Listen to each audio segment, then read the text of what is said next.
2 and 3.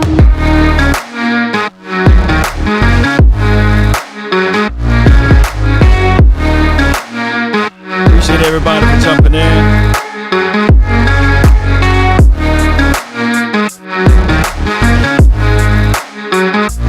Thank those who still support the nation, regardless of the situation. Without hesitations nor deviations to the matter.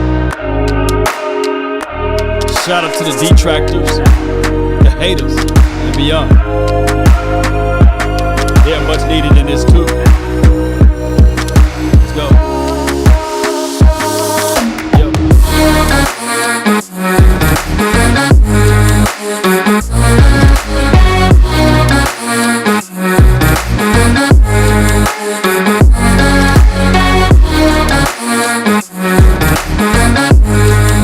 One way or another.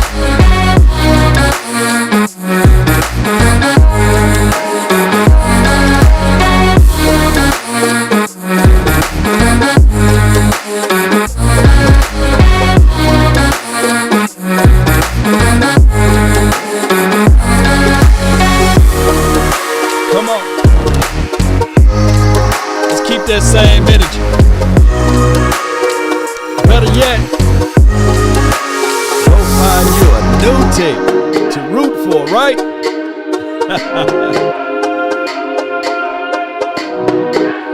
Shout out to everybody that's watching though, by the way. Shout out to the faint in heart.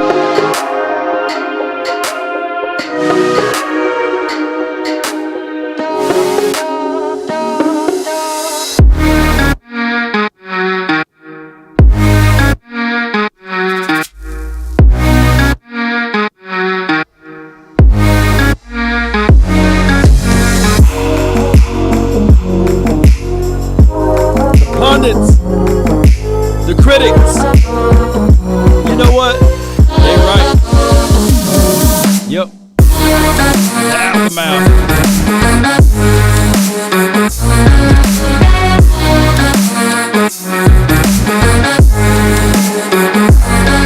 Yeah. Jump ship. Jump ship. Come on. It's better without you.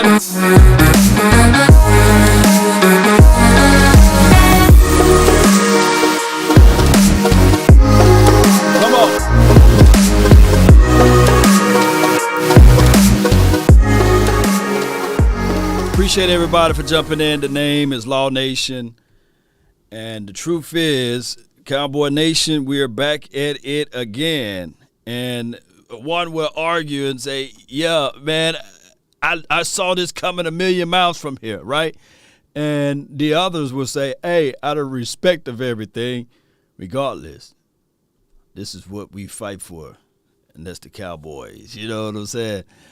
Some people, when we use the word front runners, meaning that they really enjoy the moment when everything is right, when the road is steady and not curvy nor winding, they rolling with you.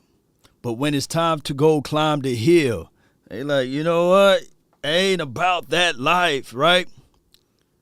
So they start to poke holes at things that you have no control of.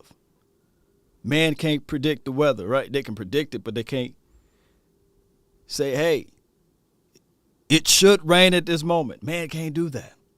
Neither can Law Nation. Neither can I do that. Because here's the truth.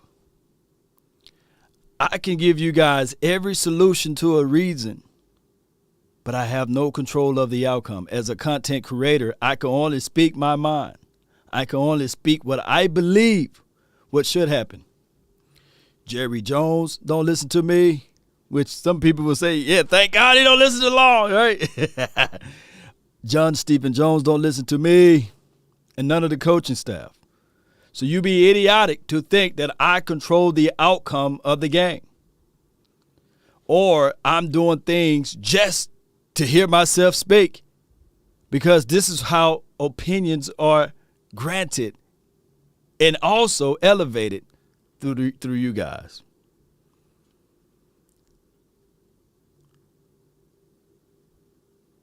Through you guys. And I really appreciate that. Really appreciate that.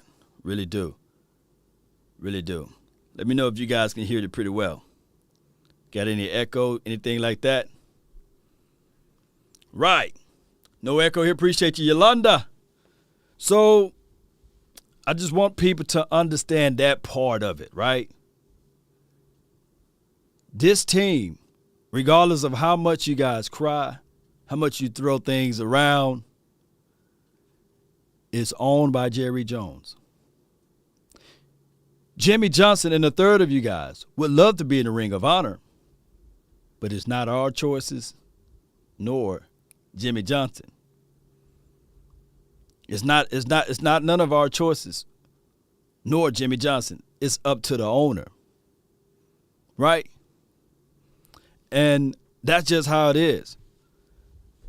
Before I get into the topic of the hour, here's the situation. Shout out to you, Cesar. He said, don't blame Jerry. I'm quite sure that you stay in the home that you purchased. And I use this analogy time and time again. And I come over to visit, and I leave the light on. The energy company is not looking for me. If I come over to visit and I leave the water running, they're not coming to look for me. They're looking for the owner of the house. Shout out to the 49ers for winning.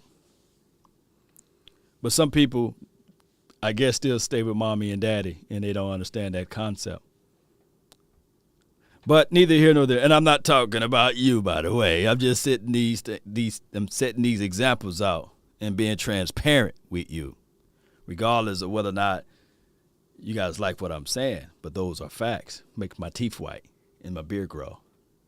Yeah, and it will be Cowboys next year. But that's the part of rooting for something and wanting something to happen. When you don't control the outcome, there's nothing we can do about that. Nothing we can do about that. Yeah.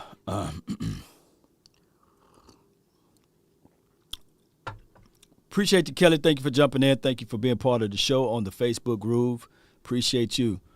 Thank you, Seeds. Appreciate you, man. Thank you for jumping in. All right, so with that being said, I really appreciate you guys for being part of this episode. Let's listen in to the audio of John Stephen Jones. Ford, built for Texas, built for you. It is the Dallas Cowboys Executive Vice President, Stephen Jones. Good afternoon, sir. Good afternoon. Man, we appreciate you jumping on with us, and I was kind of hoping, can you walk us through any of your thoughts or emotions throughout the fourth quarter, and did you feel that the team was going to win the game like a lot of folks in the Metroplex did?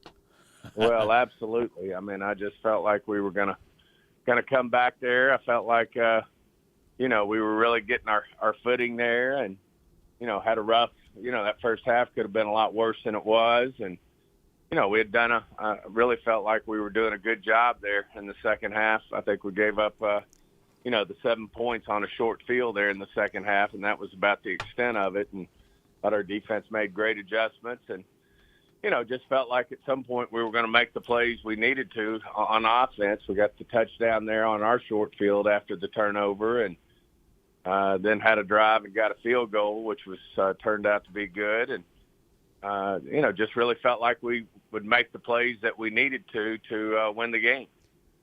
No doubt, John Stephen Jones. When we look at the game, if we can look at it like this, the offensive line was in shambles, right? They're the first people to touch the ball, the center. The second person to touch the ball, Dak Prescott. He didn't play up to par. I think his quarterback QBR was a 27.1. That was low. We've seen lower this year. I think one game this year he threw a 10.9 or something QBR, which was terrible. When you look at everything, the rhythm wasn't there. No establishment of the running game. So we look at it like, man, this was a mess, big mess. no establishment of physicality as well. Some of the routes was bland.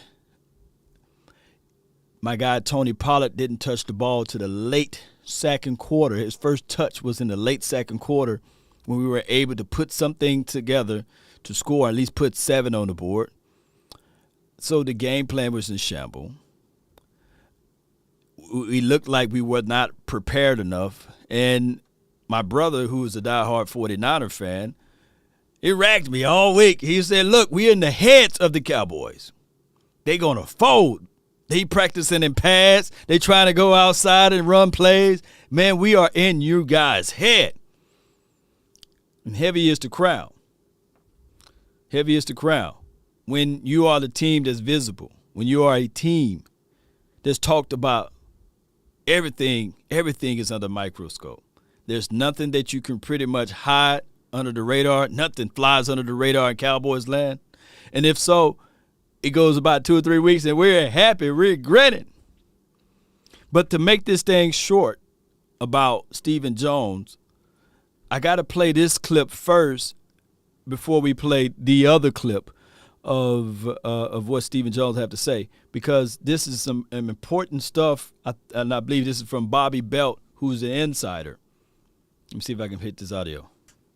I think that after you... Yeah, all right, here we go. Y'all bear with me. We build it as we fly, Bobby Belt, Cowboys insider here on the Fan. Yeah. Is McCarthy safe? I think that after you talk to some people, look, I'll say this. I would lean towards he's still back. I think Stephen Jones is a big advocate for Mike McCarthy and believes in him and has a big say in what goes on here. All right, so I did a video earlier this morning. We talked about that. Here's the thing that I got to expound on. There's division within whoever's in that ownership room of the higher power. It's not just Jerry Jones and John Stephen Jones. I believe that there's somebody else that's there, whether it be a family member, whether it be Jerry Jones Jr., it could be Charlotte Jones, who knows, that this guy done rubbed somebody the wrong way, and they're not feeling the same way about him. And I believe, here's just my thoughts. No facts with this, just my gumption. Speculation for the nation. For this situation, with no deviation, baby. It all rhymes, baby. I just believe that there's, on one end, somebody's wholeheartedly believing in Mike McCarthy. Juxtaposed to just like the previous administration. Remember this. Jerry Jones was wholeheartedly believing that even Jason Garrett can take this team to the Super Bowl. And I'm not talking about personnel. I'm not talking about the people that's running out there on the field. We're just talking about the ups, right? The people that's on top of the ladder, right, of the situation. But neither here nor there. Let's listen to the rest of this excerpt right quick. But I will say that there are people inside the building, without identifying exactly what they even do there. But I think there are people inside the building who last night were talking like this could be the end of the road. That there are people there who think that this is it and that McCarthy will get fired this week. I think that there's a lot of disappointment in the building about how Kellen did things in the second half of the season and how he was unable to respond to some of the issues with the 2 high safeties. But I think that if this job came open and you offered it to Dan Quinn, I think that he'd say, sorry, Denver, I'm sticking here in Dallas and I'm taking this job. But I know that there's a sense from more than one person. It's multiple people there who think it's a real possibility that Mike McCarthy gets fired this week. Seconds.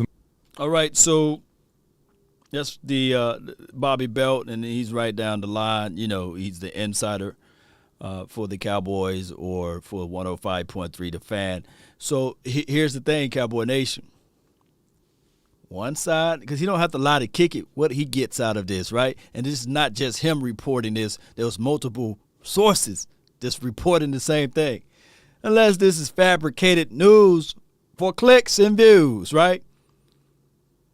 All right. So either on one end, you got somebody saying, man, get rid of him. I can't stand him. Right? On the other end, it could be, hey, Stephen Jones is sitting there saying, that's my boy. That's my guy. That's the person we rolling with. Right?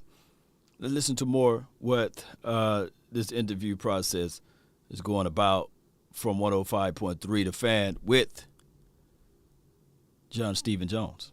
Do you feel like, Stephen, the offensive line had a tough day yesterday? Yeah, I mean, there's no question. I mean, you got to give. We knew coming in, San Francisco's got a really strong front seven, and knew it was going to be physical. And they pushed the pocket well with their big guys at the tackles, and knew it was going to be a challenge. But it ended up being even a bigger one than we anticipated. To go along with that. No doubt. Appreciate you, NATO, the great. Coaching been the problem since Parcells left. Cowboys needed a disciplinary type of coach. Brian Flores.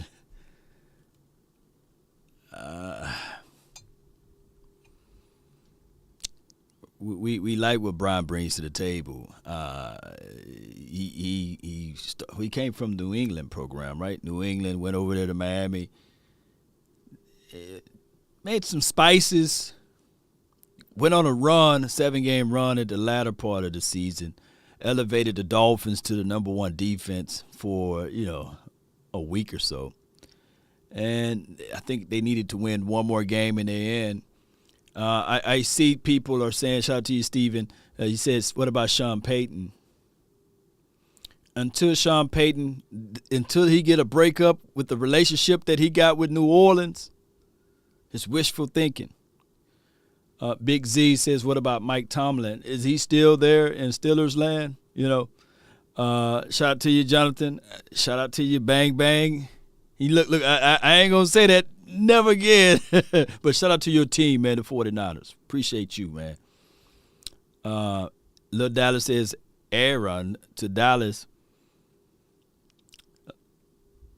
It's a lot of moving furniture have to change for Aaron Rodgers to come to Dallas. That's just the reality of it. Mike Zimmer. This is from Kelvin Webb.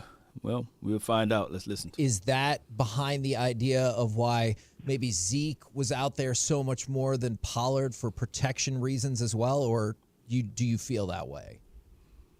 We're just getting our hands around it in terms of what happened. Obviously, when you're done, it's abruptly over. Yeah. When you the playoff game, to say we've really gone back and analyzed the game itself, there's been, as you can imagine, a lot of things on the plate when you're having your end of the year meeting with your players and they're doing exit physicals, exit interviews. I wouldn't necessarily say we've had a great chance to, looking back on it, other than just what you saw firsthand, to really digest all the thinking that went into the ball game.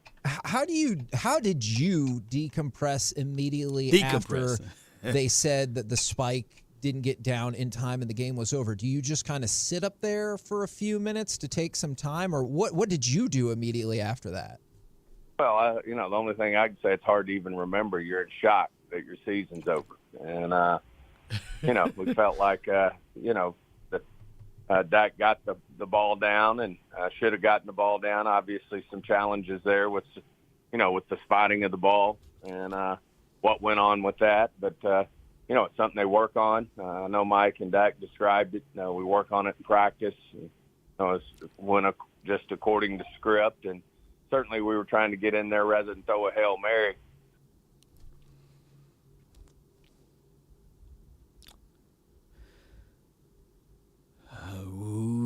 All right, so here's the situation. That type of play that you work on, I doubt it if they work on it with 14 seconds left on the clock and you at the 50-yard line or what have you, or a little bit right at the 47. I think they was at the 47. Regardless, doesn't matter. They don't hit you in practice. They don't land on you in practice. So even though you try to do a quarterback draw, I heard somebody, and that could have been Bad Dog, my guy, Bad Dog, or it could have been one of the Philadelphia Eagles guys, I believe, somebody. They hit me up and said, no, somebody tagged me of what they said, I meant to say. That's about as worse of a play that the Giants did on 3rd and 9 quarterback sneak. It's equivalent to that. Now, I believe in 14 seconds you can get 2 plays out. You can get 2 plays out within 14 seconds. Maybe a curl come back in the middle of the field, they give you the middle of the field, and then you run down there and spike that. It will be less chaos and less bodies on the ground because they was giving you the middle. You spike that, and then you go for your one shot. But we're talking about hopes and prayers at this point. Cowboy Nation, I hope you guys understand. We're talking about hopes and prayers. I'm saying, okay, give me one more shot. This game we should not be talking about this, Cowboy Nation.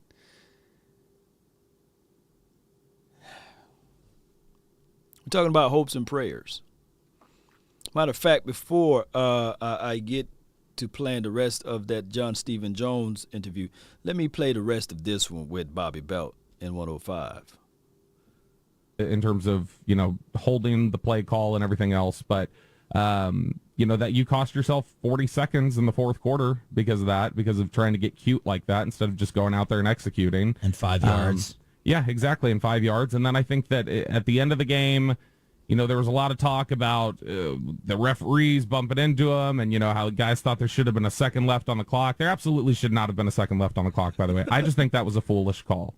That it was a foolish call? Yeah. To run Dak up the middle? Yeah, I think it was a foolish call. Why? Because I don't think that you were going to have time to get set.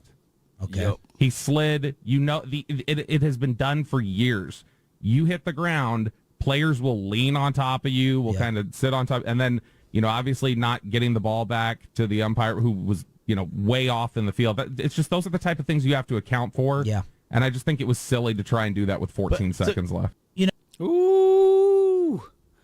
And Cowboy Nation, when we talk like this, it's called critical analysis.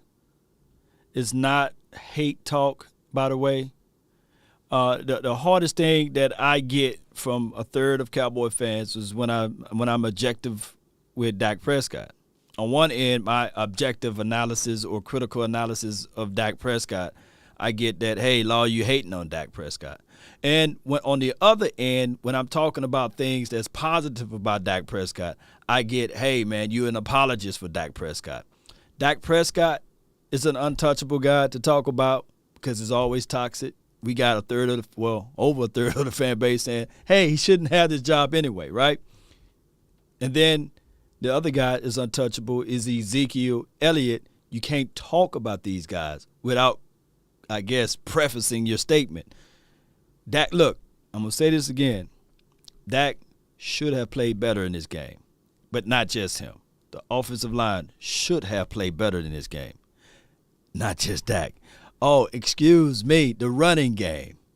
Man, we should have gotten at least something stabilized. Jimmy G was clutch. This is from, is it Taftster's one? Appreciate you. He was clutch in that game, right? He didn't do a lot of he didn't allow to get sacked. He was comfortable within the confines of the pocket, and the coaching knew to cover up the inefficiencies by running the ball. You had Debo with 10 attempts for 72 yards. That would be a good day for us, right, Cowboy Nation? If Ezekiel Elliott can get 10 attempts he stole our change, man. Adam, yeah, he did. He stole our change. The Cowboys, what we did, we said, man, we just gonna tuck ours, we're gonna just tuck our chain. And Debo said, that's my chain, And my mama gave me that chain, but it is what it is. He took the chain from us. And the play that exemplified that was basically the fourth down play when they gave it to the 49ers, and they revisited it, and then they end up punting the ball away back to us, gave us extra life, by the way. But that really took the soul away from, oh, boy, my guy J-Ron Curse and Trayvon Diggs. He took them on a ride, baby. But it is what it is. Joel says, Law Nation and Mark Holmes for coaching assistant. No. You see, I'm wise enough, smart enough to know, no, I love this team too much to be a coach for the Cowboys because I'm not qualified, right? I ain't finna sit here and go through some growing pains. If they make me the coach, I tell you my first hire will be is Jimmy Johnson. That'll be my first hiring, and I'll sit there and say, Jimmy, you really the coach? I'm just the guy just holding this clipboard. You finna coach this team. And we finna get this Super Bowl. We're gonna bring Jimmy back, and then we could probably keep Dan Quinn if he's willing to stay. But if not, then we can go get Brian Flores. We can go get one of those boys, Mike Zim. We can go get somebody that can coach this defense. But I believe that, man, the whole culture will change if they make me the coach because I would not be the coach. I'll give my salary away. All right, Lewis says, do you think the Cowboys should bring some elite quarterback or a quarterback that is talented to compete? Dak is comfortable in Dallas position.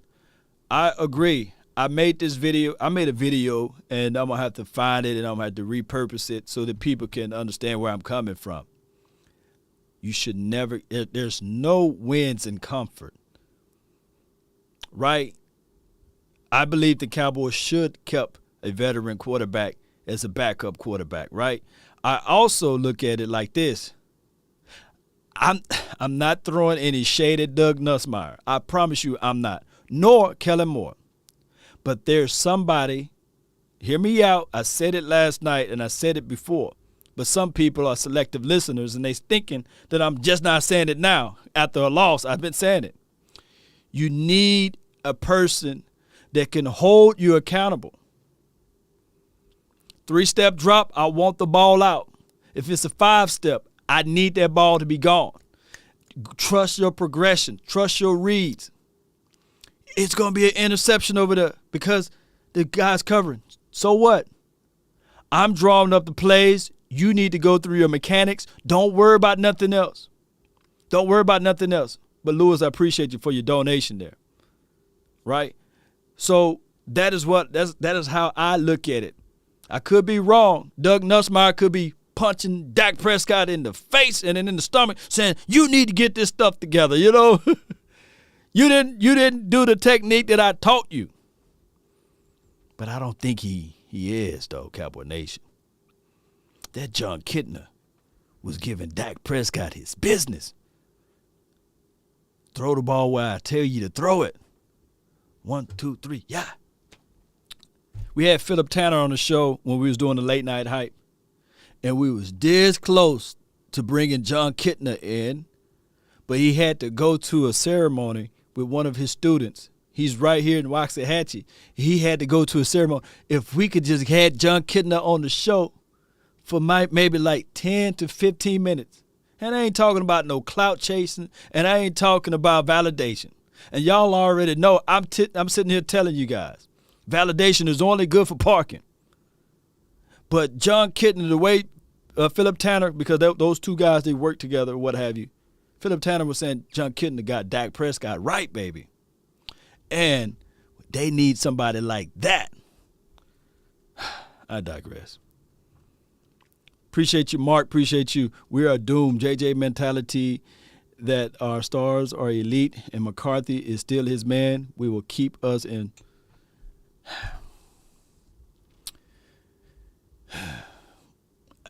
I get it, you know. The land of being in average land. Mediocre role, you know, society. You know what I'm saying? Zero discipline. Mike McCarthy fault. We need to see a little bit more fire out of him. We do. And I believe that just doesn't happen overnight. You can't act like you're a bad guy. You just can't act like you. It got to be in you. And those 14 penalties should have happened only one time this season and never again. Some of those penalties was mental mistakes, but none of those penalties were this also, Cowboy Nation. Was this right here. The players opening up their mouths.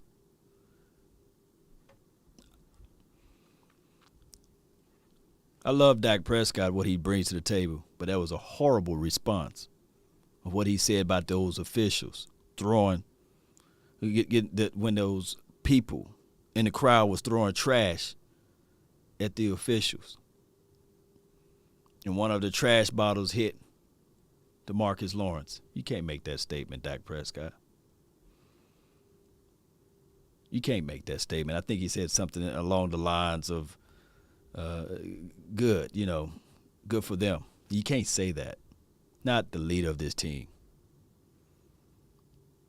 Hold that comment to yourself. Ryan says, need to stop buying Jerry's snake oil. Team is trash. Winners wins. Losers lose. We're a long way from the triplets. Jimmy, we were a great team, but not anymore, basically.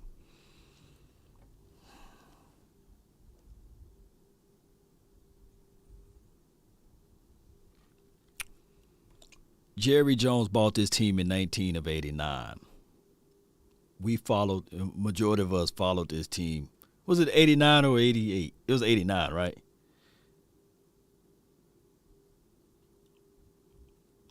'89. I was a fan before he bought this team.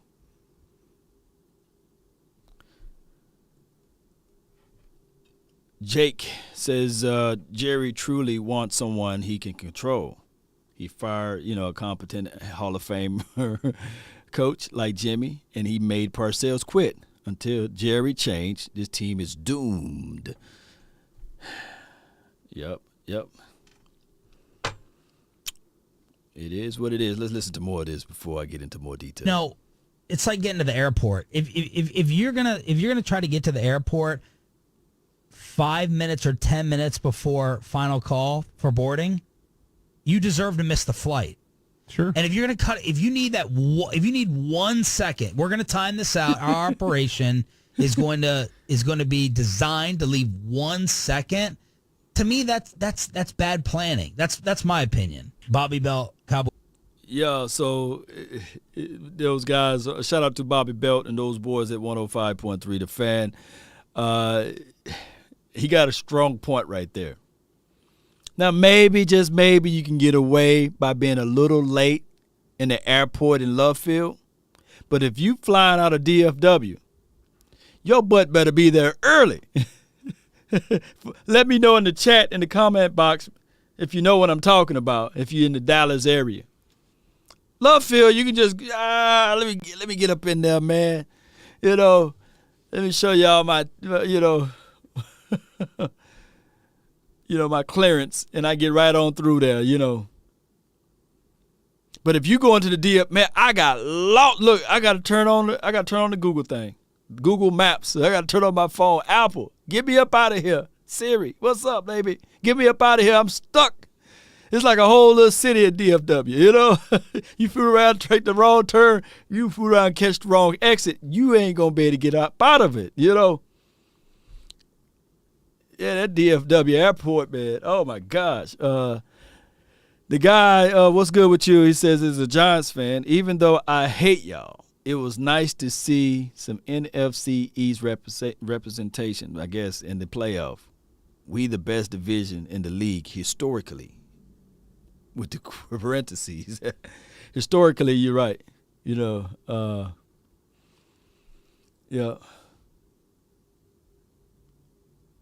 Yeah, TW said DFW would change their gate on you.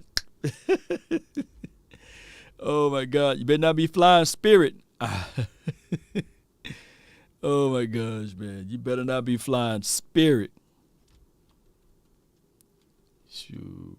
I'll try to get out there to Oxnard flying Spirit. Oh, man, we over capacity, but we got these folding chairs we can sit in. To try to get in there and being able to, run a football play that you can, make a 25-yard shot if we get someone open. So, obviously totally understand the thinking behind it, but you're just, at the end of the day, to have such a really nice season, to have it end so abruptly, and certainly so disappointing not to get that, that bear off our back in terms of our success in the playoffs. Right. Certainly been few and far between, and not get something done this year was, it's disappointing. Disappointment manifests itself in a lot of different ways for different people. For a lot of folks in AT&T Stadium, or for, I should say not a lot, for some at AT&T Stadium by the tunnel, started throwing things at the refs. What are your thoughts about that? That's just unfortunate. I mean, that's not the way I see our fans. I think we're a class act, and I just think there's no place for things like that. I understand people being frustrated, but I don't understand, throwing things onto the field where people could get injured. There's just no place for that. So, Stephen, when it comes to CeeDee Lamb's Day, one catch for 20. No doubt on that. When we talk about that, and I apologize to the Eagles, man. I gave the Eagles so much grief for throwing batteries, right, at Santa Claus. For throwing objects like snowballs, I guess with the battery inside the snowball, and laughing at the playmaker while he stretched out on the field. Come on, Cowboy Nation. There's a staple of like, hey, you got to stabilize yourself to be consistent with your actions. You can't be rowdy like that just because we are not winning the game and our season is over with and doomed to scoop so low. I can't stand the aficionados, but the rock or the bottle that you threw could be to one of the better guys who not calling the BS. You know what I'm saying? The bull sugar stuff. And you can't be doing that, Cowboy Nation. You definitely can't be slanging batteries around and moving stuff around like that. It's just impossible. It's just impossible for anybody to say, hey, man, good. You caught that official in the eye with that bottle. Now he's blind. Now he can only see with one eye. Maybe he can call it better. Maybe he can call plays. Look, don't do that. But that goes to show you, too, that this fan base is frustrated and angry at this team collectively, because there will not be no throwing of bottles and throwing of items if you won the game. There would not be that. Listen to more of Stephen Jones. Oh, boo-boo, you all right? Yep. Boy. You gonna press that, girl? 21 yards. We were kind of told going into the game the biggest weakness of the 49ers can be their secondary. Why was it so tough to get CeeDee Lamb the ball yesterday? I think, the biggest thing, and like I said, we really hadn't had a chance to really digest the game like we normally would have at this point. But it just, obviously Dak was having to rush to get the ball out. And, we weren't able to sit in there and, give some of our players time to get open down the field because of, the pressures we were getting. And hats off to the 49ers. They did a good job. They also came with some, some pressures, in addition to their normal, their normal four-man rush that, certainly gave us some problems on the face of it. So, a lot of that was the pressure that Dak was under, and we were forced to, get rid of the ball in short order. That boy said short order. All right, shout out to you, Mark. Aloha, brother. That child is adorable. Appreciate you, man. That's little London right there. That's my baby right there. And she runs the house over here. So appreciate y'all, man, for your love and adulations towards my little one here. Here's the situation, Cowboy Nation. And I get it was 4 or 5 out of 100,000 people. Unfortunately, they're not going to look at it like that. They're going to look at it as collectively. That's the Cowboys fan base, collectively speaking, of throwing stuff at the officials. And the officials are human too. And they're going to remember, they got an officials union, like a fraternity. Those brotherhoods, you know what I'm saying, that probably can shake each other's hand in the dark and they know each other, right? They say, yeah, Cowboys, yeah, they want to throw things around. Yeah, we going to get them next time. And they was talking about this and that, and you remove and you get away from the benefit of the doubt. Shout out to you, Mark, again. Appreciate you. Short routes and short gains will help help with pressure. Yeah, you got to have your hots, your reads, or what have you. One thing that from a football aspect of what Stephen Jones was saying, he was talking about they switched it up on them, sending some different type of blitz packages and things like that. Don't you know what? That's what you're supposed to do when it's playoff football. I'm not finna give you the same sauce that I gave you during the regular season. I got to mix this thing up in a different mixing bowl. I got to give you a different look. And to counter, we didn't have any counter to that. When they was in that pretty much pass defense with the two high safeties and even dropping the DBs off coverage, like off man coverage with the DBs, in the first quarter, second quarter, dog it, why don't you draw it dead? Why don't you draw the quarterback draw dead? I can't make this stuff up. Or why don't you attack the edge? You pull. When the time that they did pull, that's when we scored in the second quarter. Can't wait for you guys to, when the all 22 come out for everyone, so that you guys can see what I'm talking about. But I appreciate you for the donation. Appreciate it. Oh, they said somebody hit me up, said the all 22 is out right now. Okay. Law got some work to do. Appreciate you, man. Number one says, Cowboy Nation, we all need to rally out to the Star in Frisco and express our frustration peacefully and demand change. Enough of the bull sugar. You're right. Enough of the bull sugar, right? How do you hit a person where it hurts? You can't boycott the game, right? Because that's going to give power. That's going to give power to the opposing team. If you say, I'm not going to none of the games, hear me out, Cowboy Nation. I'm not going to none of the games. Well, now you're going to have a stadium full of the rivalry opponents, right? And they're going to show up because if you've never been to Texas Stadium, it's a wonderful experience, especially when you win, right? All right, so you can't do that. And as far as merch goes, I got tons of merch on me, right? But at the end of the day, that only counts as such a small percentage of what Jerry Jones bring home to the bank. That's like me spitting in the ocean saying, I'll take that. I'm going to fill the ocean up. Or a pin in the ocean, a pin in the pond. I'll take that. It's too big for it to be an impact. It don't mean nothing. Now the money, what you guys fail to realize, the TV deals. That's why we got people in Canada, South America. We got people in where else I seen some people? Japan. All over the globe watching the Cowboys. And the deal is already signed with Amazon. So that would not change nothing. That's where the money at. And we still going to have our eyeballs to watch. Because the moment you say, I'm not going to watch the Cowboys on TV, the haters are going to still watch, Yeah, Mexico. Yeah, Lance Bell, yeah. Look. And the people that's really the people that's really upset about the Cowboys style of play, or the true in Africa, yeah, too as well, yeah, are the real true diehard Cowboy fans that's even considering thinking of boycotting, right? That's only a small percentage. Y'all ain't understanding me, baby.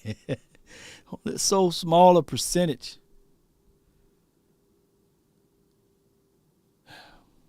My better half was in, hey, did the Cowboys win? That's the extent of her knowledge of football. Did they win or did they lose? And then I said, hey, baby, they lost. She said, well, look at the bright side. They doing better than what they did last year. Then I said, no, you got to understand, it's over with. We out of the playoffs.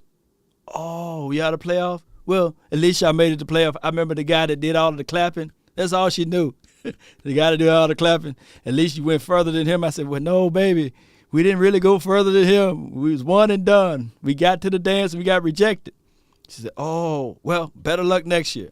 That's her extent of knowledge of football. There's millions of ladies, and I'm not saying it just for the ladies, but millions of ladies and gentlemen. That's all they know. Did they win or did they lose? Oh, they talking about the Cowboys now on First Take. They have another segment. They talking about more segments on the Cowboys this week than the teams that actually won. I kid you not. The Tampa Bay Buccaneers won the Super Bowl. And the topic on both shows were, will the Cowboys be there next year? All right, so Jay Versick says in 2018, Scott Lanahan, who's worse than Kellen Moore, was able to get us to the wild card game, stuck to the run and beat a physical defense, and we got to do better. Ezekiel Elliott rested the last game in 2018, and that was a much-needed rest for him, I believe. Y'all let me know. Correct me if I'm wrong. And the Cowboys in that game against the Seattle Seahawks, Ezekiel Elliott ran for 126 yards. Yeah, I feel you on that. That two different worlds.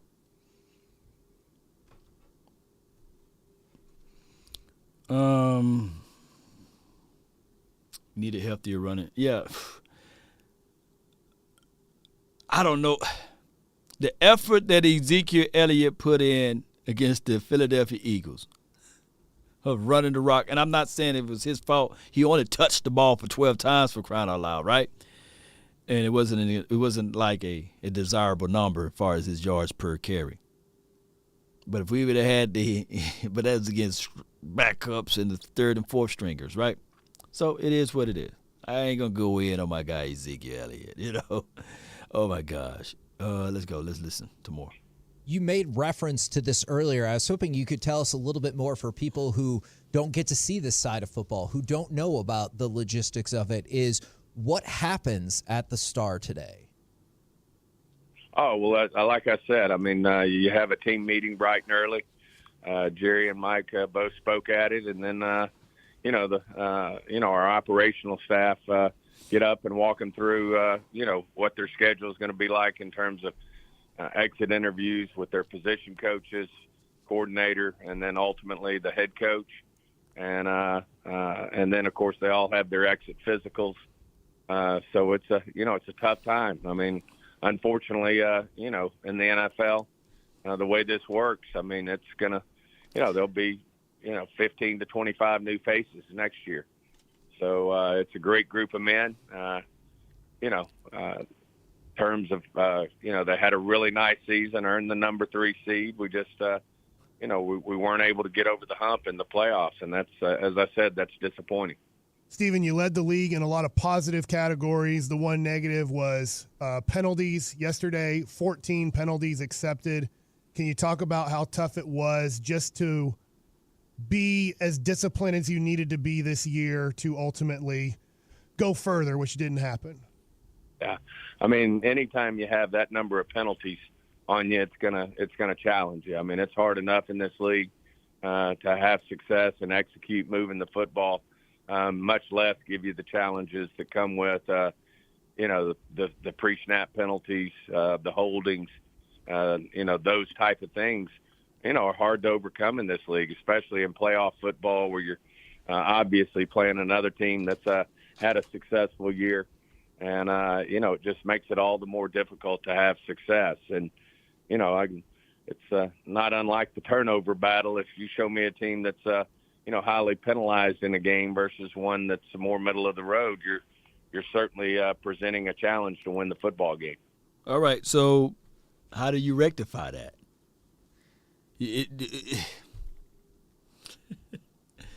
Y'all ain't gonna like me here today, boy. I promise y'all, man. Oh my God, let me see if I can pull this up again.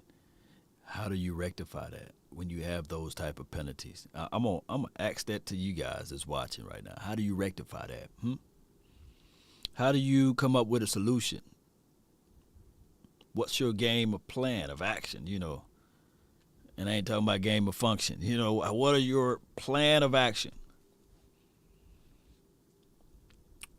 Sam Rose says, great point, Law. Yep. Noble's Royalty says, it's coaching. You lead the league in penalties. And you just think that, by natural causes, it would cure itself, right?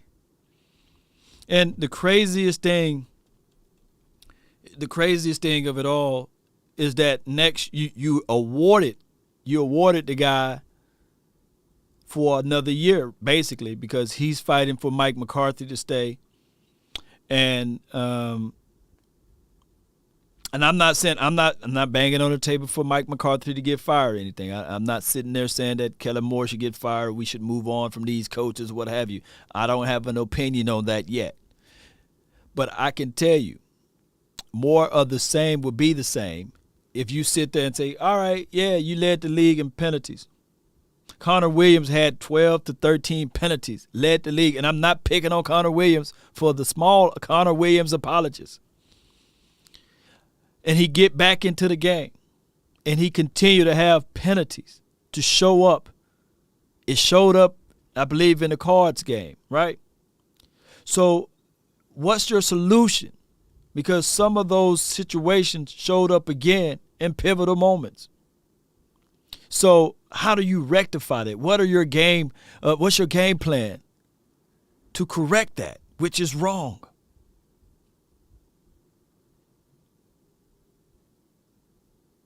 We just going to put him out there. And just like natural causes, he's going to eventually heal himself. It don't work that way. It do not work that way. President of Operation. That's his title in there. As his Vice President of Operation. Yeah, President of Operation. Stephen, as a former player, and I'd have, let's say, a difficult game, I'd always have trouble sleeping, and when I maybe close my eyes, then another thing would pop up. If this thing would have gone different, or if I would have made this pitch or executed that, as a guy who somewhat runs the team, when you lay your head down last night, what are you going over? What are you thinking about when? Let's see. Somebody put Tyrod Taylor better than Dak, basically. You know what? If Tyrod Taylor is out there freely on the market, you pick him up. I'm going to go back to my stance. You go get you a veteran quarterback and you put him on this team. And you go look at training camp and you say, hey, that's how it is. Look, the thing that I like to say this for you guys, it's not fluff talk. This is real talk. I want you guys to be real and transparent with me and don't be fake and phony. Don't shank me with the butter knife when I say this. What was Steve Wash as a quarterback when Jimmy Johnson was here? How do you think, or how do you guys feel that did to Troy? I'm reading your comments, man, as they go through. He was washed, Jason Rogers says, Louis T told me to check on y'all. So I am, all jokes aside, it was GG. I got quarterback draw, but the play could have been called. Yeah, appreciate you, Jason Rogers, man. Appreciate you, man. Thank you, man. Shout out to Louis T, man. He was washed. But what it was, Cowboy Nation, hear me out, it was always set of competition. Although I believe Jimmy, he had a heart for, I can't say the whole word, but he had a desire for Troy. He recruited him in college, and he didn't get there. I think that there was some type of communication that he even wanted him in high school or something like that. It's crazy numberings. But neither here nor there. He recruited him in college, and he didn't come to the team. And he ended up going from Oklahoma to UCLA. And then, lo and behold, he had a chance to draft him, and that's what he did. He said, okay, I'm going to go out there and grab Troy Aikman. And I know that was almost 30 years ago, Cowboy Nation. But what I'm trying to say is he never made the bed comfortable for Troy, even though he wanted him. And that's the reality of it, Cowboy Nation. And I'm not saying that Dak Prescott should look at Cooper Rush, at the time, Garrett Gilbert, I believe that's his name, right? This playing for the Washington football team. And whoever else we had, Ben DiNucci, that those boys put pressure on Dak Prescott. But for me, knowing, just from a competitive mindset, if I outperform you on the field, hear me out. If I outperform you on the field as a DB, if I outperform you on the field as a DB, and then a year or so later, 2 years later, you become my DB coach, I'm going to take what you say as like, yeah, but, you cool and all. But shoot, I'm the one making the money. I'm the one I'm the one starting. I beat you. I'm only going to take some of the things you're saying, and I'm going to freestyle the rest. That's a problem to me. I could be a million wrong. I could be 1,000,000% wrong on that. Because the numbers don't say that, right? But when it get down to crunch time, it speaks loudly of that. And I can tell you guys right now,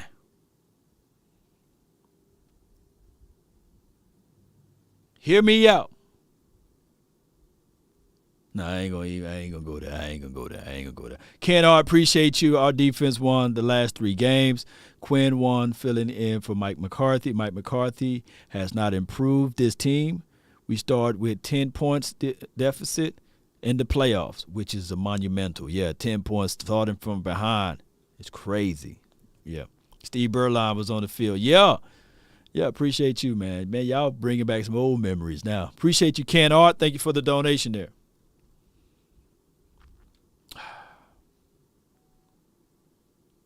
That game ends and you're trying to go to sleep, but I'm going to assume, just like me, it's kind of impossible to really get a good night's rest after that. Well, I think, the biggest thing, that I play back is that, after we settled in on defense, we played a lot better, especially the second half of the football game. I don't think they punted in the first half. Kicked field goals successfully, and I got the touchdown. But other than the short field touchdown they had in the second half, you say, hey, we did what we needed to do, and you're not going to win a lot of games in the NFL scoring 17 points. And the biggest thing you look at this offensive football team, and how could we have done better in terms of execution and getting another touchdown on the board, which obviously wins the game for you if you get that done in this particular game. So that's the hard part of it. But one thing that Jerry said, which was real interesting, is he said sometimes I want to do this sometimes, although you don't want to send negative vibes. You just want those players to feel what that meeting felt like this morning. Let me see. And so they know, hey, the biggest thing you look at is, you say, hey, we did what we needed to do. Football game, I don't think they punted in the first half.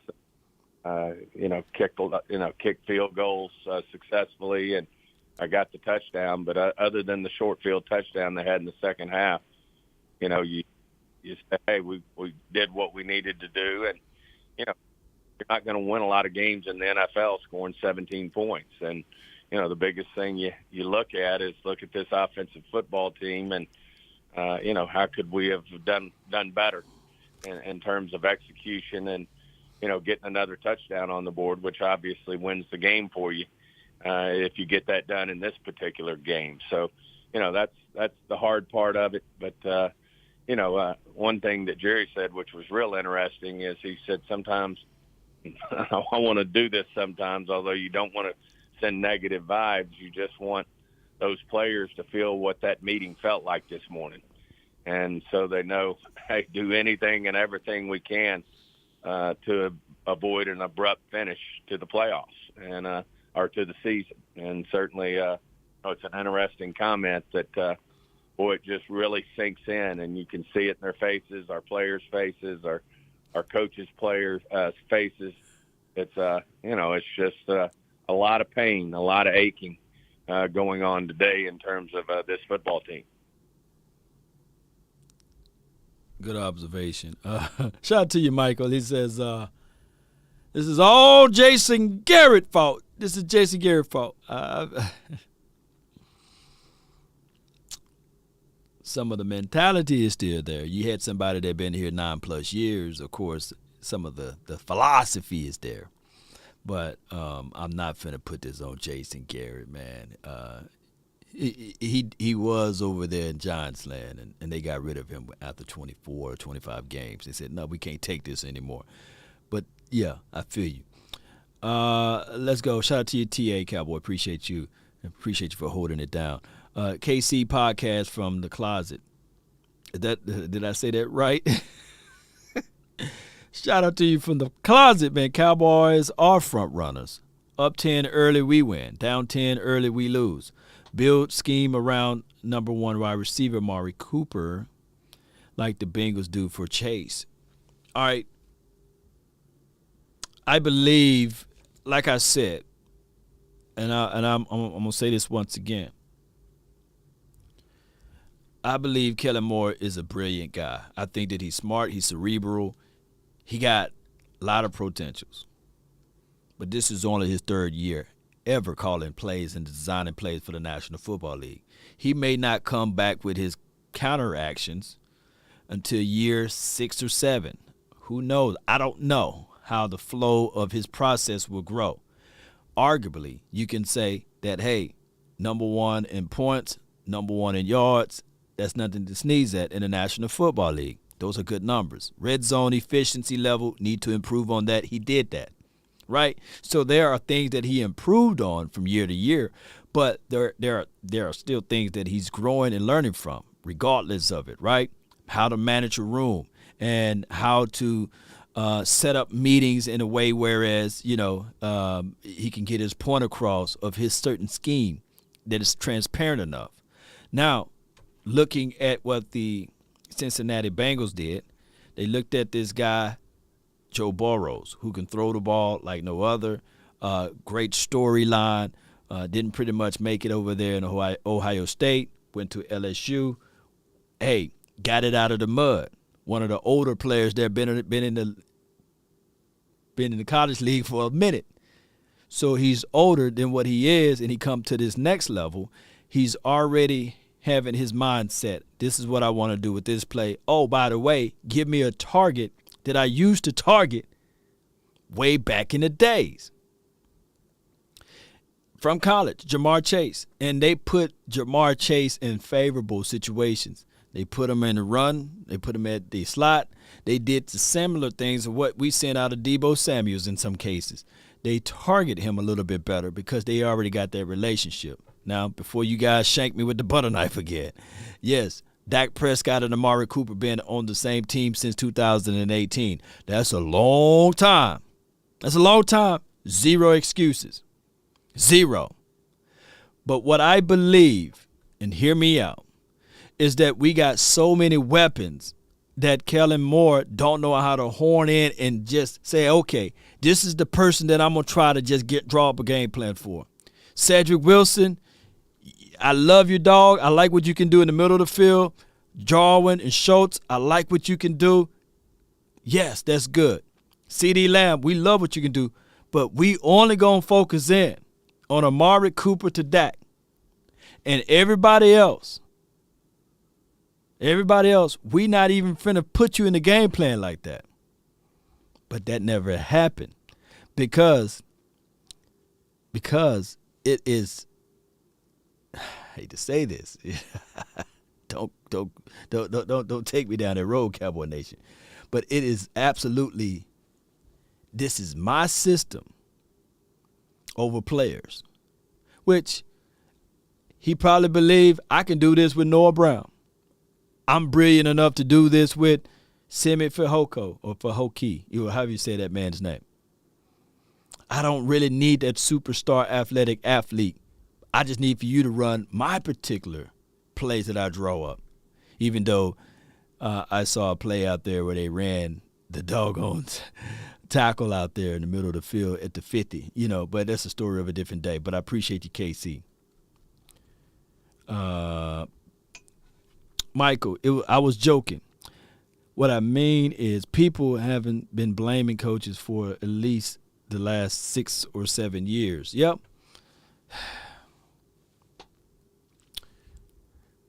Yep, we've been blaming coaches for a long time.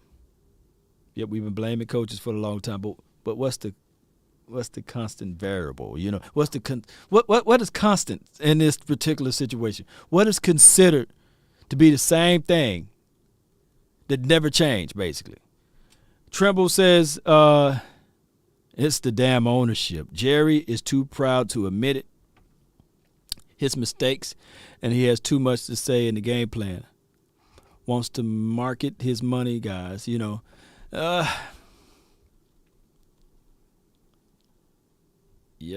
Jerry Jones. I hear all of you guys. Jerry Jones.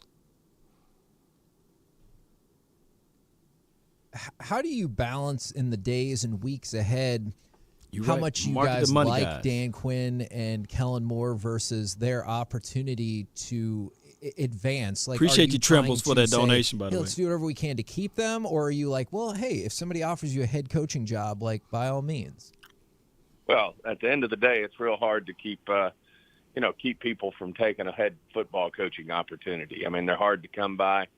And, there's a big difference between being a coordinator and a head coach. And certainly we understand they deserve it. They've had their full body of work was a very successful season. And, Dan Casey's had success as a head coach. So, that just comes with the territory. And we just will have to roll up our sleeves and work with them. We've got great relationships with both men. And we'll just work with them as they navigate these waters, and as we do that, we'll be thinking about what the future holds for the Cowboys as well. Obviously, that'll be first and foremost. Now, all right, that was a good question there. Oh my gosh, let me ask y'all this: what do you guys consider success? What is success to you? I think somebody said Stephen A. Smith is an Eagles fan. No, he's a Steelers fan from what I heard. But I guarantee you he talked about the Cowboys today. He didn't talk about his Steelers. Did the Steelers win this weekend, I think we got another donation. Appreciate you guys. I'm not blaming Jerry either. He might have lived to be 120. I have to look past him and not going anywhere, and he is 80 plus. He's not going anywhere. Shout out to you, Michael. And he's not going anywhere, and he's 80 plus. I think that, I watched Game of Thrones, right? There's this witch, they call her a witch. She had the red hair, and she had this thing on her neck to keep her alive. And she pulled off that thing one time on her neck to go to bed. She looked like she was 300 years old. Jerry might got one of those things that he put on his neck from the Game of Thrones. Y'all remember that red? I'm not calling Jerry a witch, by the way. What would be considered a success? Lombardi trophies equals success is from Lance Bell. Beating good teams is a success. He is a diehard Eagles fan. Oh, my bad. I thought Stephen A. Smith was a Steelers fan. But if he's an Eagles fan, shoot. It is what it is. As a Washington fan and MOBB, remember, love how you guys keeping it 100, owning the L, and educating Cowboys fans. Appreciate you, Michael White. Appreciate you. Appreciate you, man. Get rid of Ezekiel Elliott is a success. Connor Williams, please leave, is a success. All right, so am I stumbling of words here? Is success relative, though? It's relative to what you interpret it, right? To be successful. To my guy, that's a Washington football team fan. If you guys went 12-5, would you consider that a success? Would you take that? Michael, I think that was you that donated. Appreciate you, man. Yeah, Michael White. Yeah, a lot of mics, man. And Malone, appreciate you. Dak play better with Kitna on staff. Yeah, I agree. Mr. Wright, my guy, he says Dak has to be held accountable to the OC run plays he called. He is not at the level yet to call what he wants. Defense held us down the last 7 weeks. Yeah. Appreciate you, Mr. Antoine Wright. Yep, Dak next year will be his 7th year in the league. That's a long time. Dak should be able to make all type of adjustments. 7 years. No excuses, by the way. It should be no more. Look, it's nothing else that Dak Prescott at this point, if you guys are hearing me what I'm saying, that he can improve on or take away or to do better at. Now, he can probably understand things a little bit better, but it's his 7th year. I think that you already hit whatever Dak Prescott you've seen is going to be the Dak Prescott that you see at this point. I'm not hating that. That's just what it is. Dak Prescott, for what he is right now, his next season, for the 2022 season, it'll be his 7th year in the league. So you should get a whole concept of what he is and what he will bring to the table. And on his resume, a success, like what I'm saying is it relative? Because I'm quite sure if you are a Jaguar fan and you come off of a season 12-5 right now, you can't tell them nothing. They'll just be happy that they won 12 games. Matter of fact, they'll be happy if they won 10 this year. Success is relative.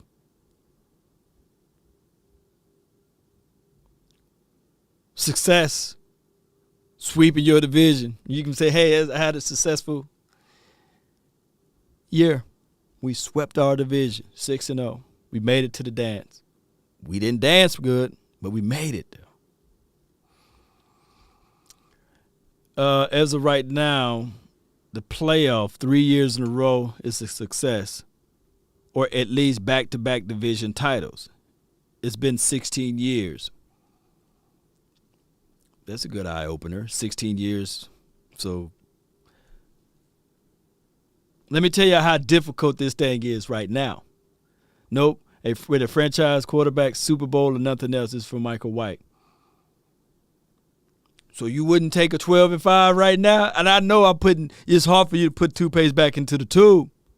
But I'm quite sure that if you guys were to win, Michael, right, if you guys were to win 2 divisional championships, back-to-back division, whatever, you can say, well, third time is the charm. At least we dominated in our division. We got knocked out of the first round twice. But the third time, I think that you will be able to rally your fan base, juxtaposed to what you've seen in the previous years. Now, I think that you guys' drought been longer than ours, right? I think the Washington football team, the last time they lifted the Lombardi Trophy was longer than ours. Their wait been longer than ours, right? But they ain't gonna get held to the degree of scrutiny that we are held to, and I get it. Ken Art says, home the offense for Dak. Folks, degenerate Jimmy G, but the offense fits him. Same as Tannehill.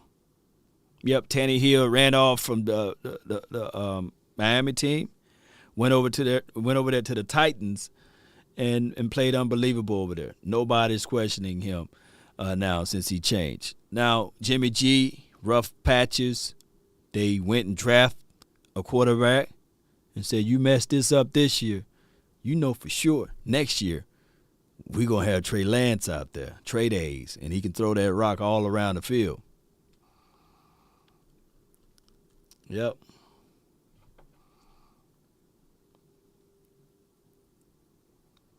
I mean, obviously part of that future, and I don't know what you can say, what you want to say, but are you of the belief, or are you confident that Mike McCarthy will continue to lead this team next season? Absolutely. Very confident. And then, Stephen, last year at the end of the year, you made no bones about it. You had to improve the defense, and most likely through the draft. He said absolutely. Somebody says Mark Holmes was messed up earlier. I ain't going to say the whole word, Torres. The trolls are getting to him. Look, trolls, I get it, man. You guys want to beat down Mark Holmes, and it's difficult. It's difficult to do what Mark Holmes do. It's out of labor of love, it's passion.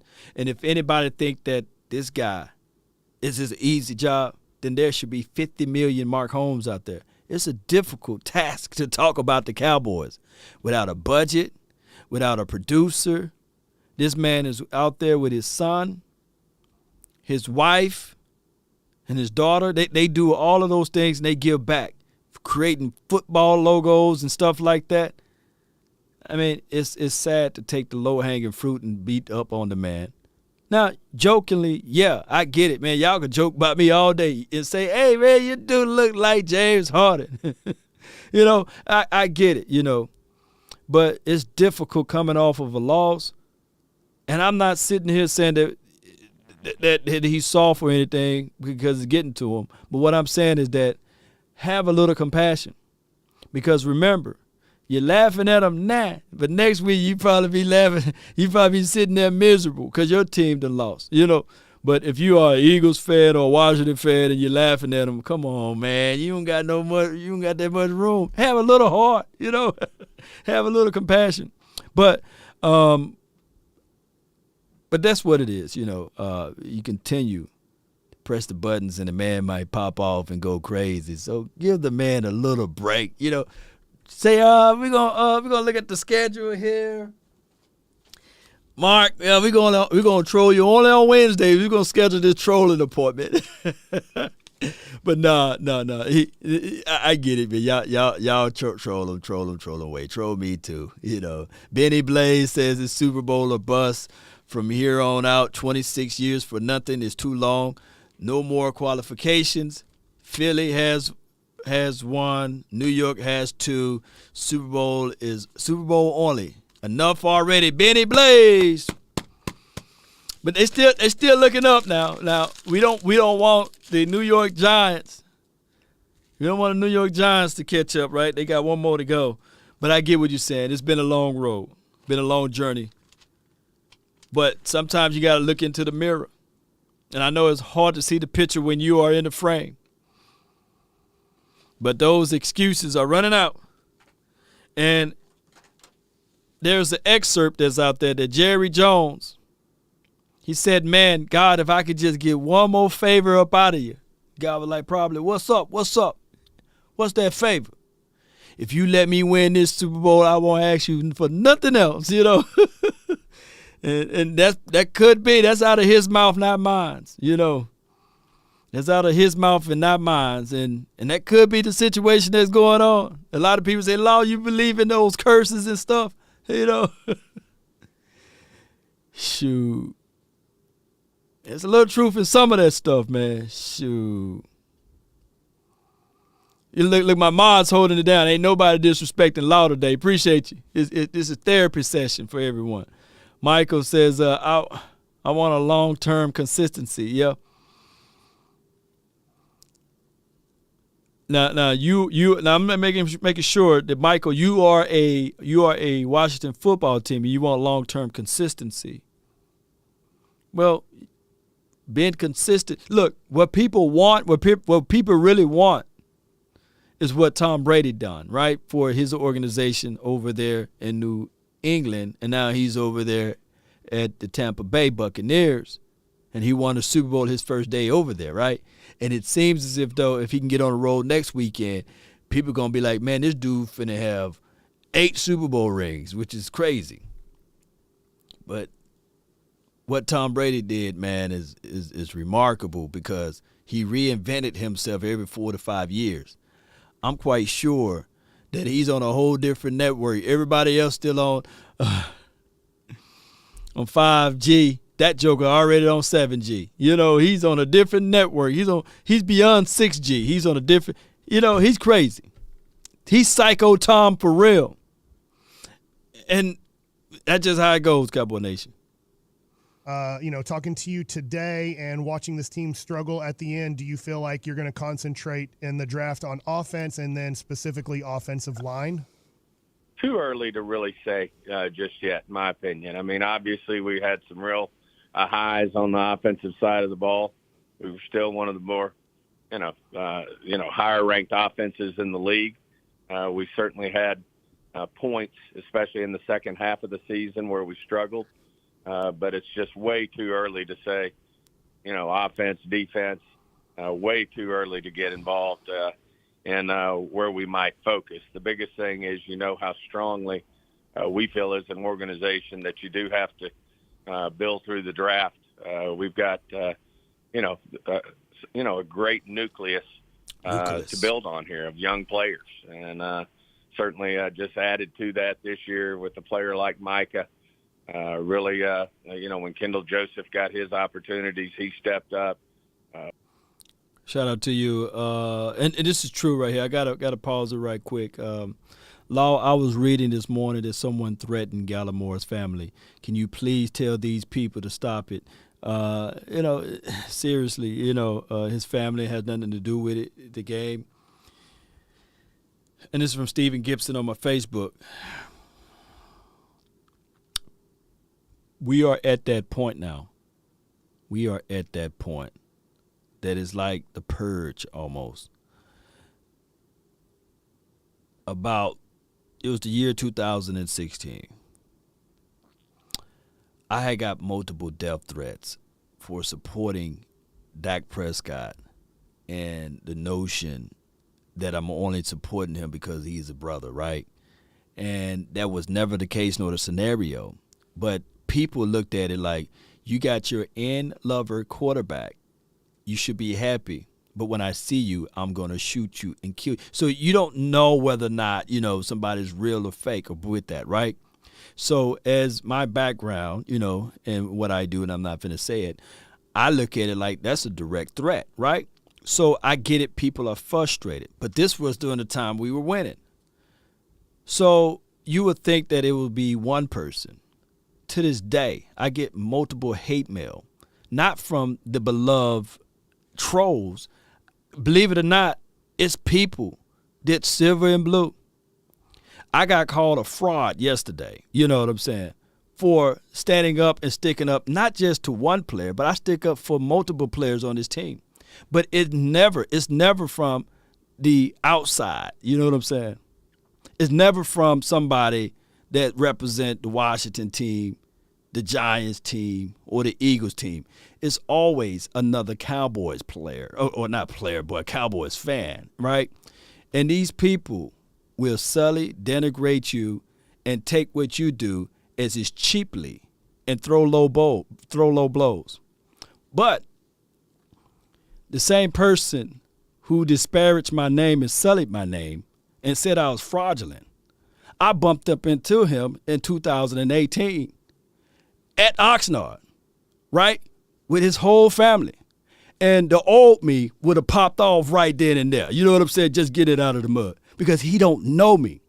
And what people think, collectively speaking, that we are journalists, that we are, what you call these, media reporters, like the beat writers and stuff like that. Dog, I don't write. I thought, you can try Jesus, but don't try me type of groove. I got these hands, which is official.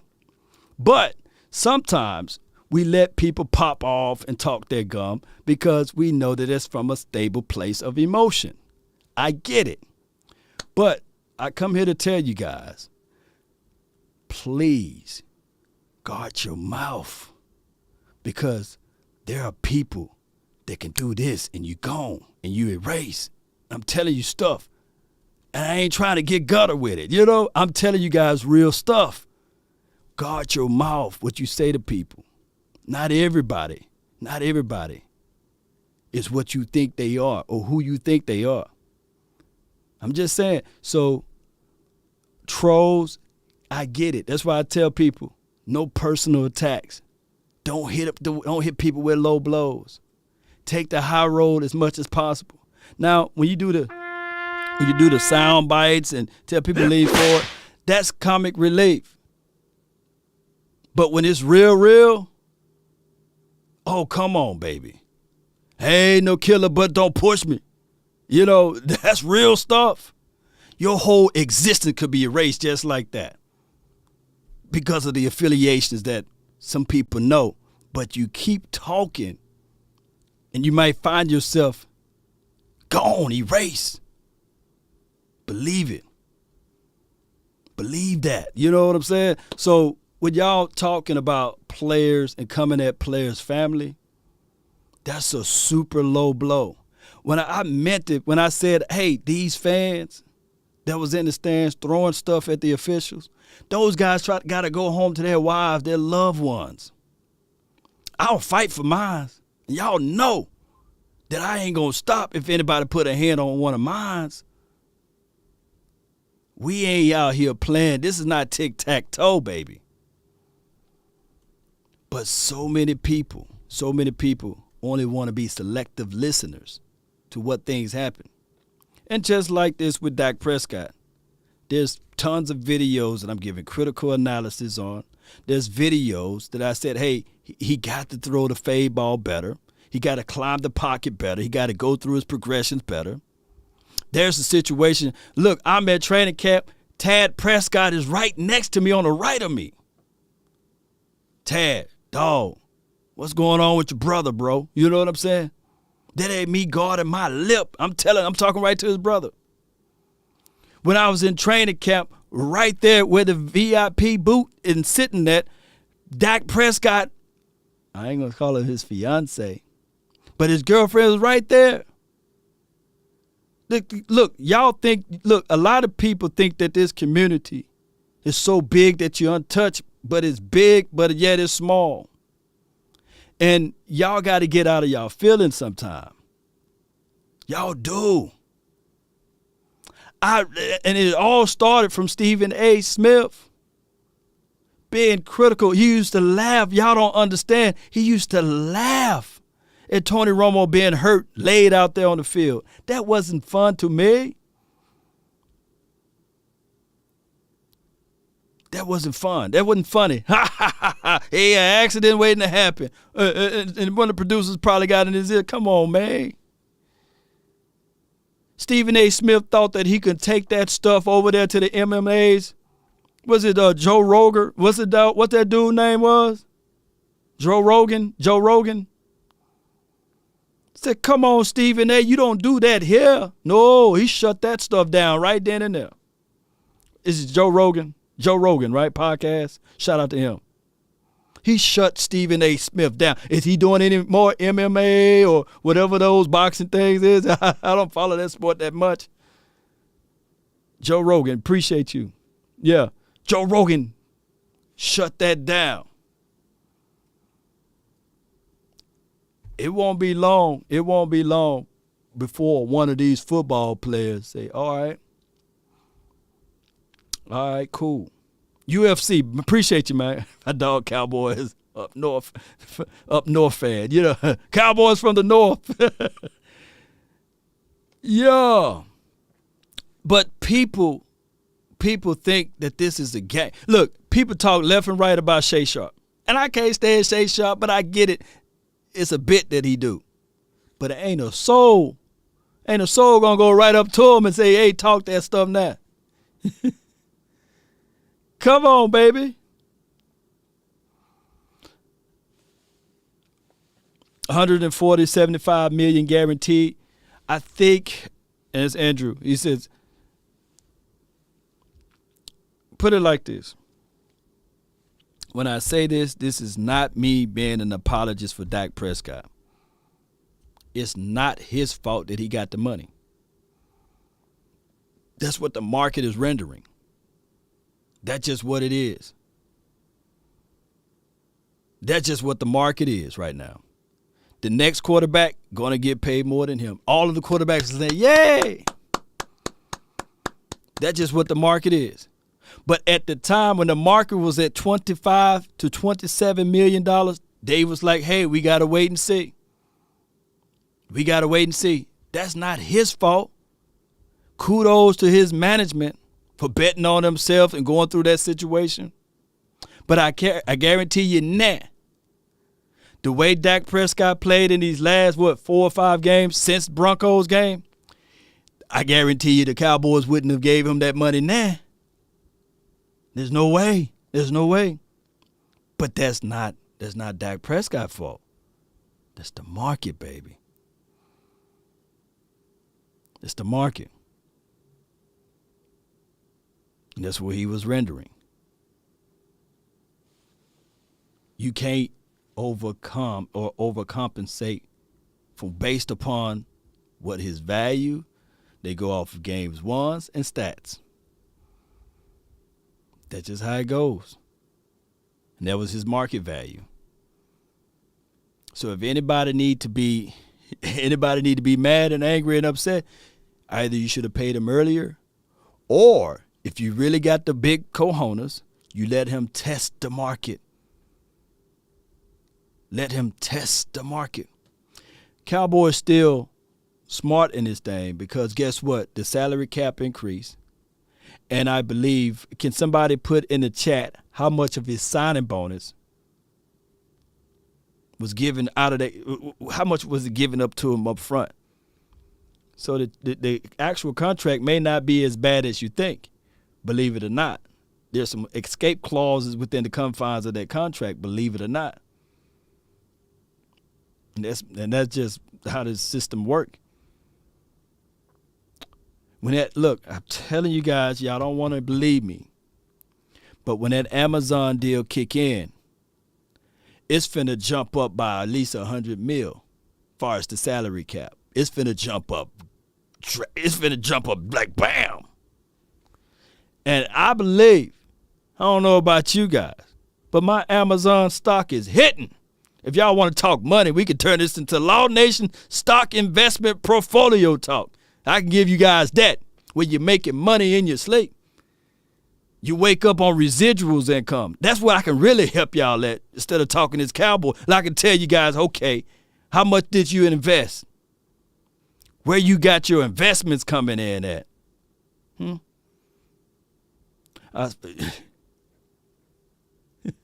I fully support Dak. He's on my hometown. Yeah, he's from my hometown. This is from Diddy 1682. Appreciate you.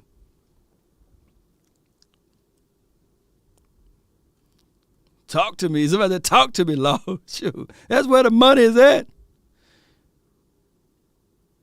Have you given your money to the investors, the exchangers?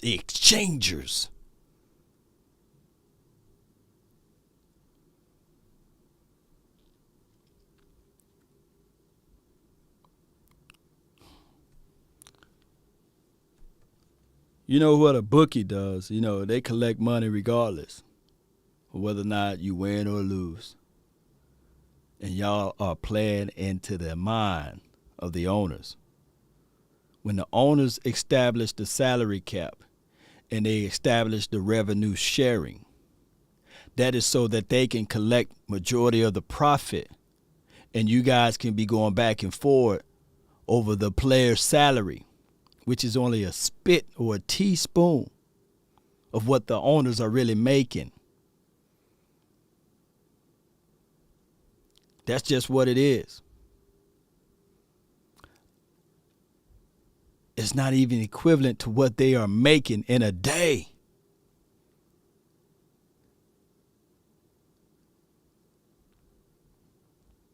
They made millions of dollars just at this playoff game. Free money. Wasn't even forecasted within the confines of the budget there. If you know anything about forecasting profits. Playoffs are freebies. Was guaranteed that you're going to get the money from regular season games. Jerry making money over lights. He own a gas company. Y'all think that Jerry is worried about the money that's lost or won in these games?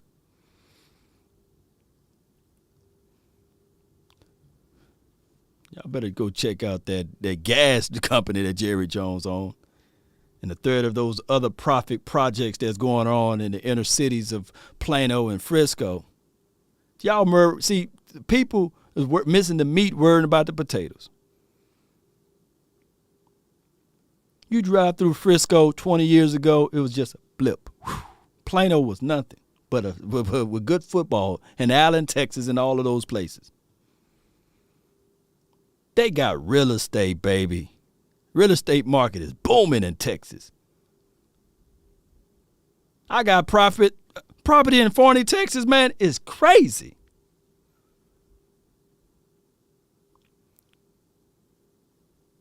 I'm just getting a little piece of it. I can only imagine if I had the remuneration that those boys got.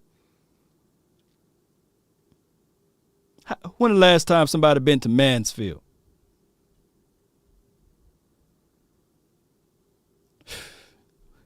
Take a look at the 7-Eleven project that the Cowboys got. Y'all worrying about, y'all counting money that y'all don't ever get a chance to see. You worrying about the wrong thing. Osa played well. Chauncey got some great experience out there. So, a lot of great, good young guys. Shout out to you, Fresh Prince. But we'll certainly, as we move forward. He tweeted that Bobby Belt tweeted that Amari Cooper may be gone. Let me go double check that. Appreciate you. Forward, we'll be evaluating our football team and certainly what's available in the draft. But it's real difficult for us with where we are under the cap. Obviously now we're paying a franchise quarterback. We're paying several players, so it's real difficult for us to make any big moves in free agency.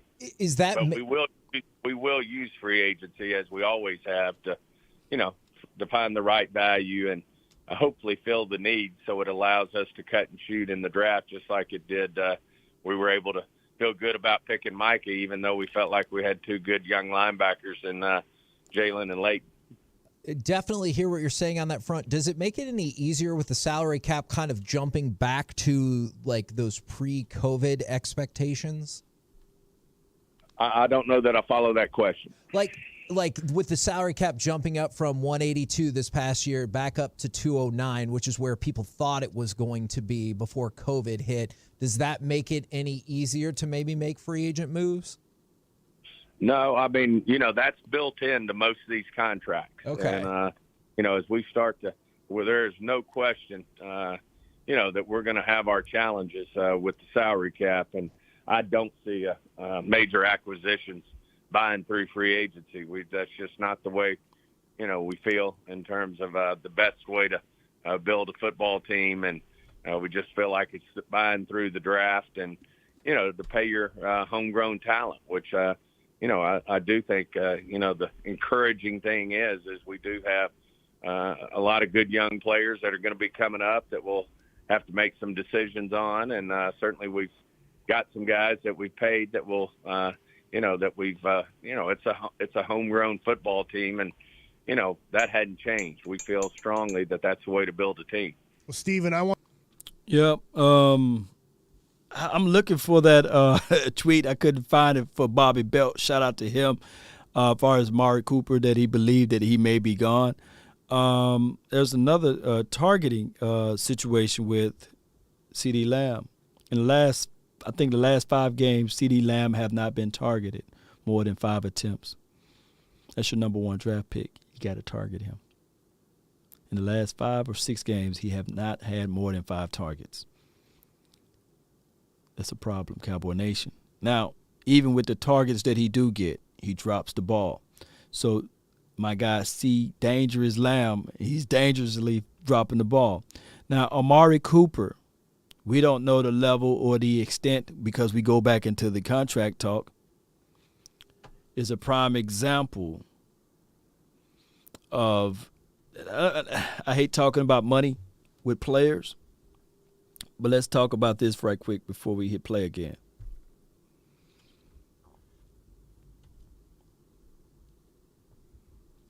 How do y'all feel about it, Amari Cooper?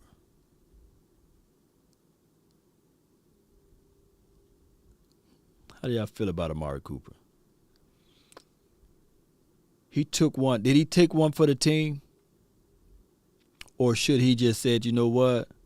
Washington is offering me $7 million more. I should go play with them. Or should he just went off to Washington instead of taking the discount, I guess, stay here?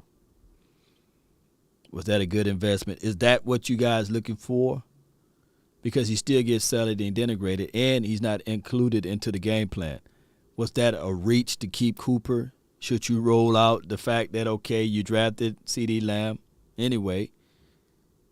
Should you roll with CeeDee Lamb, Gallup, and Cedric Wilson, or get a lesser of a wide receiver that was out there in the market?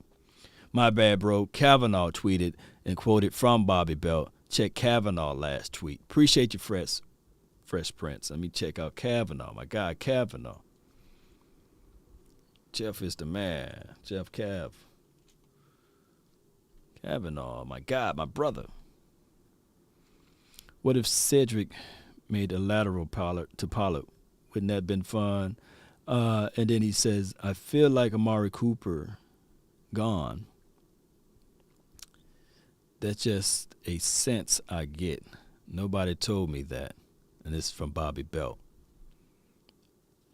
21 minutes ago, he said he feel like Amari Cooper is gone. Let me go back to the Coop conversation. Need more dogs on D.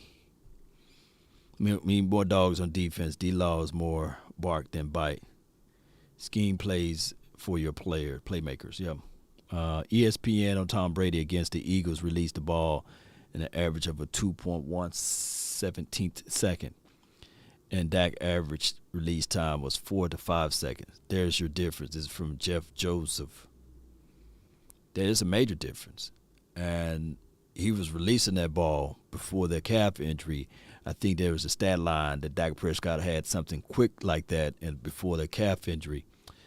So that is a major issue right there with Dak Prescott.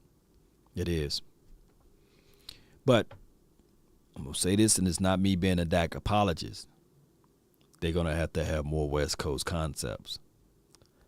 The system that Tom Brady plays in, you quick underneath your drags, right in front of you, crossers. He got a lot of those plays pre-built. And Tom Brady is not finna get up out of that pocket rolling.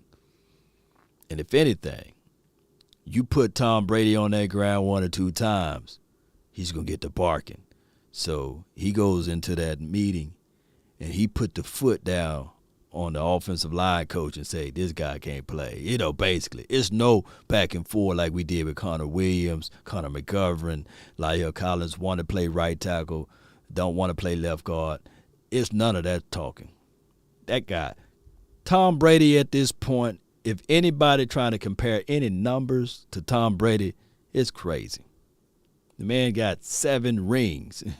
Let that sink into your mind.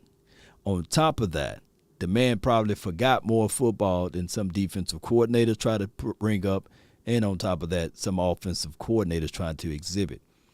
Against the Eagles, one thing, and I'm not sitting here banging and campaigning, I'm not doing that. Yeah, some people say that he's a cheater, what have you. But I'm saying this right now. I loved every bit of it. The Tampa Bay Buccaneers were up 17-0. And there was a crosser route that the receiver stopped on the ball. And Tom gave that man a blessing. I'm talking about a holy anointing, a mouthful of some F words coming out of his mouth. I said, yeah. I bet you next time he run that route, he ain't going to let up. And it made Tom look crazy because he could have been picked off, and Tom was hot. We need that type of energy. We need that. We all love Coop. I appreciate y'all. I see y'all, man. Let Wilson go, Cedric Wilson go. Shoot. I don't know. I don't know about that. They might figure out something, man. Shout out to you, Burnett. I'm looking at the numbers. Zeke contract is hurting us, and we are stuck with him for 2 more years. Yeah, Ezekiel, like the way the contract was drew up, the way they drew up Ezekiel Elliott contract was a weird one. And that's his second contract. So, yeah. Akeem says he's also a cheater. Yeah, Tom is a cheater. If you ain't cheating, you ain't trying, right? Ain't nothing you can say. Like, let's be real. If Tom Brady got 7 rings, plus we already had 5, right? And he had got 7 rings with the Cowboys. Would you say, hey, I give the 7 back because he cheated? Or would you just say, hey, you walking around here with all of those Super Bowls, you know? Yeah, would you be saying that? Would you be sitting here saying, nah, man, really, we just got 5 because Tom cheated 7 times, you know, so we ain't really going to count those. We really ain't going to count those. No. We ain't finna count those. Nah. You going to exactly be like, man, our organization got 12 Super Bowl rings. Y'all looking up to us. You know, we are the mighty, we are the greatest. That's what y'all going to be saying. And trust me, he gonna be in the ring of honor before he even retire. Sip, the truth is obvious that somebody don't have a common sense. Why would we pay Coop all of that money and not add him into the playbook? 80% of the snaps. My guy Boss Cowboy broke that down. He broke that down about the way you draw up your particular scheme. And there's no hate nor shade at Kellen Moore, but it could be his scheme. And let's be real, it's just what it is, Cowboy Nation. I don't know. I can't do it, man. You know, I can't say it, man. Yeah, appreciate everybody, man, for watching. I want to thank you for today and this year. We had a lot of good times, a lot of wins. I know today stinks for us. It stinks for you. It stinks for the players, but we appreciate you coming on, answering the questions. And we were really hoping that we'd be talking about playing Tampa Bay today, and I'm sure you were too. But, man, thanks. It stinks, and I know it probably hurts you guys the most. Well, y'all are class acts, and I've enjoyed the year as well, and you couldn't – said it any better. It's painful, it aches, and this is tough because, as you know, we had high expectations for this team, and right. But I've enjoyed the year with you, man. Thank you very much, good sir. We look forward to next season as well. Thank you, guys. Go Cowboys. Shout out to those boys, man. What I want to do at this time, I want to share this content with you guys. Please feel free to check out 105.3 The Fan. Hey, if you're watching all the way up to this point and you have not hit that like button. Shame.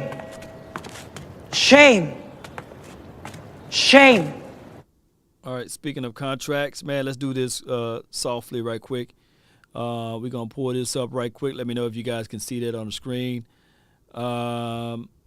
These are the list of guys that pretty much unrestricted free agents, and I want you guys to be transparent with me. Let's see if I can slide this over a little bit more. The last person on that list is Malik Turner. And with that being said, Cowboy Nation, this is the 2022 unrestricted free agent list. We just talked about money. And you got to pay these boys, and nothing come cheaply, right? And the way they got this thing with Dak Prescott, they got spaces within his big old contract that everybody said that he got, that you can cut this off, repurpose the money there. So that's why I always say salary cap hell is a myth. It's a mystery. If you think I'm lying, go check out the Rams. They pull money out of the nowhere. You know what I'm saying? I ain't going to say the word. They put money out anywhere. And they go sign big mega deals. They go sign big things out there, man. You were saying that, wait a minute, hold on. So you gave Aaron Donald, you moved $1 million. Oh, and then you got Matthew Stafford. You paid how in the world? And then you paid $100 million for Jalen Ramsey. Man, you just go down the list. Rams are loaded. Oh, we just go find a way to just get Odell Beckham. You know, it's just how it goes, man. I recall like the Bills was in some type of trouble, and they still gave Josh Allen some big old crazy money. And then they went and got Trayvon Diggs' brother, just like that, you know. But neither here nor there. That's a whole nother conversation for a whole nother day. Who will you keep off of this list? There's 22 free agents out here. 22. You got Randy, you got Gallup, you got Connor Williams, Schultz, Dorrance Armstrong, J-Ron Kearse, LVE, Keanu Neal, Cedric Wilson Jr., KZ, Carlos Watkins, Malik Hooker, Noah Brown, Ty Nsekhe, Brent Urban. Shout out to Brian Anger, second team All-Pro, right? McQuaid. You got Jeremy Sprinkle, Corey Clement, Justin Hamilton, who I think that the list is kind of obscure. Justin is no longer on his team, by the way. So 21 free agents. Maurice Kennedy, and you have Malik Turner. Who you keeping? It's 22 guys. So this team is going to look different next year. You keeping Anger. Shout out to you, Big. Shout out to you, man, for jumping in. Jay says keep Gregory and Schultz and let everyone else walk. Malik Hooker, you got to keep him. That's what somebody said, Wavy Tave. Appreciate you. Dominique says only keep Schultz. Malik Turner, somebody says that. Frog says Kearse and Schultz. Appreciate you for the donation, by the way, Frogs. They can go down the board for the value unless players want a team-friendly contract. I think that Gallup is going to get holes out of this list. I think that Kearse is in a situation whereas you got to probably bring him back for just a cup of coffee. Turner is cheaper than Gallup. Yeah.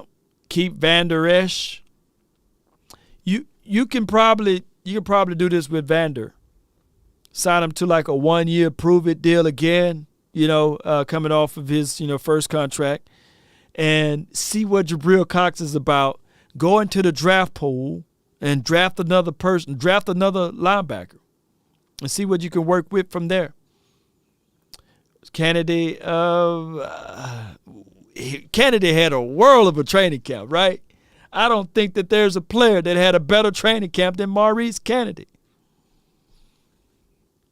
Keep Corey. When you going to use him? He was the guy that had one of the most playoff experience, and they didn't use him. T.J. Vasher. Shout out to T.J. Vasher. Yeah, shout out to you, Johnson. We're going to be working with T.J. Vasher during this offseason. T.J. Vasher and Cedric Wilson, both of those boys, is going to be a part of Coach Bird Academy, and we will be out there. Law Nation and Coach Bird will be out there, so shout out to those two boys. And there'll be some other guys. Laviscus Chenault, appreciate him. He'll be in the camp. So we're going to have some guys out there, and I can't wait to show you guys the product. So shout out to Chenault. He's over there. Where's Chenault? Chenault is in Jacksonville. He played for the Jacksonville Jaguars. I don't know if CeeDee Lamb is going to come out. He need to come out, by the way. But I will let you guys know. I'll keep y'all updated on all of the off-season activities. The good thing about off-season, Cowboy Nation, I love it because there's no win-loss column, and you guys would not be looking at me taking it out personally on me and sitting out here saying, Law, you don't know football. Law, you don't know what the heck you're talking about. You don't know what a 9-right is. You don't know what a bang eight, a post. You don't know what that looks like. You don't know what a seam route.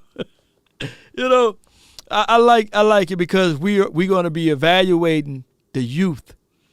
We're going to be evaluating the youth. Shout out to everybody, man. It's rock with me on this episode. Shout out to you, Marshall. Take off the 88 jersey. to be passive on the most penalty team. Yeah. This is Daniel Marshall. So take off the number 88 jersey.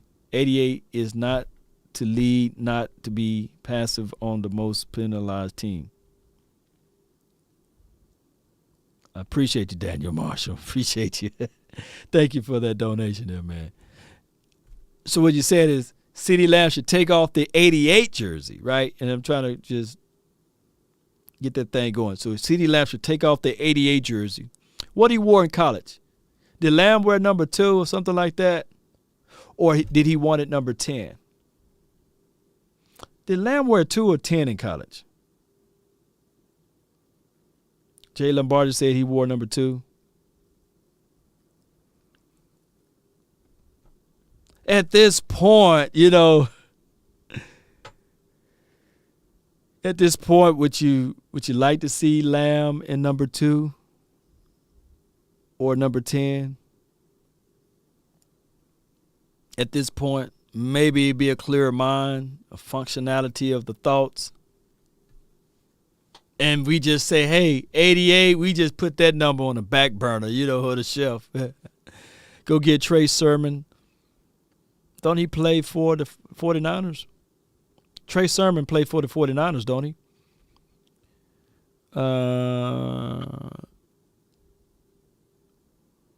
He didn't want it, yep. Burn those candles, baby.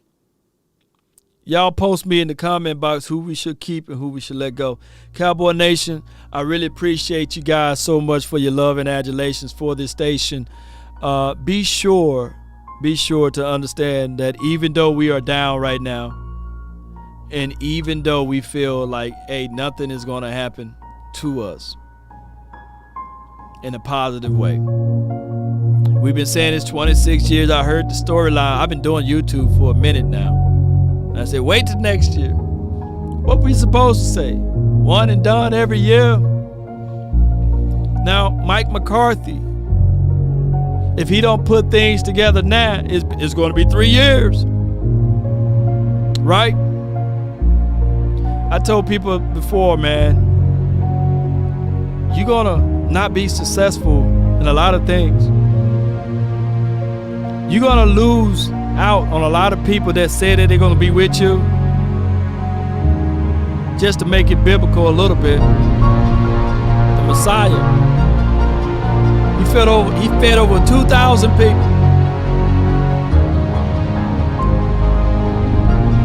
with a little piece of fish and a little piece of bread. But when it was time for him to go and get on to glory, none of those people could be found. On top of that, he had 12 disciples.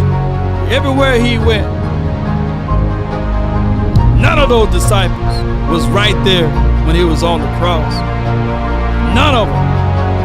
Now I'd be dogged and grilled that even those that's watching and rolling with me, even if a hater say that I'm fraudulent, even if a hater say that I'm not even up to the level of capability of knowledge of this game, then who's going to be rolling with the nation when I'm up there, laid out, when I'm down? Who's going to be with me? I'm looking for a few good men, a few good ladies that can rock with the nation, come hell or high water. It's a battle, man. Even though we down, keep your head high. Let's stay focused. Let's stay fixed on this plan. Even though we down, baby. Let's continue to grind and shine, baby. That's been my time. The content is free. And remember, you're listening to nothing but the best. Go Cowboys. Let's go.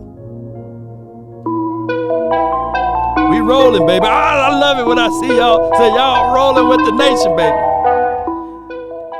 It's been the same way we say from the womb to the tomb for a reason. Right? Yeah. Nowadays, nothing really excites me. Only one of me and nobody like me. Phone ringing and I tell him it's I got we say that for real, baby. Shout out to you, Davis. Shout out to you, Nick. Type in the comment box Real one. I need to see that. We up out of here, baby. Shout out to the 49ers, though. Shout out to y'all. Y'all won. Y'all beat us. Y'all knocked us out of the playoffs. That happened before. We came back. Think about the mentality that took us. We came back the next year. What happened? My mama telling me count up your blessings and run it up. Come on. Nowadays nothing really excites me. Only one of me and nobody's like me. Phone ringing and I tell him it's icy. I got wifey on blinging she icy. Freeze, photo, please, no photos. No, G's, no, please, no photos. I keep giving game away. I put game on layaway. I got paid to play today. I get paid to stay away. I get paid on rainy days. I might make it rain today. I got paid off pain today. Thought it'd take the pain away. In my own lane, finger roll. Hey. I would never sell my only soul. Heard your whole team was for sale. Heard it's on the market for the low. Who the realest, we might never know. All this acting, you gon' play a role. Give you the world when they sign you up. Dry you out and then they line you up. Ooh, now you're looking hungry, ribs are touching, need some food. Now you're all on live acting surprised, but you was fooled. Boy, get out the way, it's been a day, now you're old news. Now you got the pen and pad, you're trying to take my moves. Nowadays, nothing really excites me. Only one of me and nobody's like me. Phone ringing and I tell him it's icy. I got wifey on blinging she icy. Freeze, photo, please, no photos. No, G's, no, please, no photos. Nowadays, nothing really excites me. Only one of me and nobody's like me. Phone ringing and I tell him it's icy.